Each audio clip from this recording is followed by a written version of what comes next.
In 1952, the Portuguese Empire made a fatal mistake. They hired a brilliant African engineer to conduct a soil survey. They thought he was mapping the dirt to improve their profits. They were wrong. Amilcar Cabral was mapping the soul of a revolution. He wasn't just counting crops. He was counting the days until the empire fell. Cabral led a guerrilla war that broke a NATO-backed superpower, not with raw violence, but with scientific precision. This is the story of the man who turned agriculture into a weapon of war, and the shadowy conspiracy that took his life just moments before victory. Amilcar Cabral was a man of two worlds. Educated in Lisbon as an agricultural engineer, he was one of the few Africans the Portuguese trusted. They sent him into the countryside of Guinea-Bissau to conduct an agricultural census. It was the perfect cover. Cabral visited every village, interviewed every farmer, and studied the terrain like no one else in history. He didn't just learn where the rice grew, he learned where the secret paths through the mangrove swamps were. He learned which tribes were ready to fight and which ones needed convincing.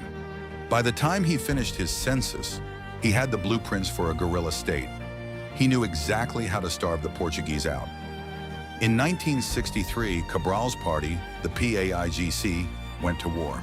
But this wasn't a typical rebellion. Cabral built a ghost state. While the Portuguese held the cities with tanks and jets, Cabral's men controlled the jungle. In the middle of a war zone, he built schools, clinics, and courts. He proved that the people didn't need the colonizers to survive. His soldiers were militant diplomats. They didn't just carry rifles, they carried books. The Portuguese were baffled.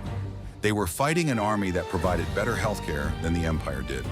Portugal's secret police, the PIDE, knew they couldn't kill the movement on the battlefield. They had to kill the brain.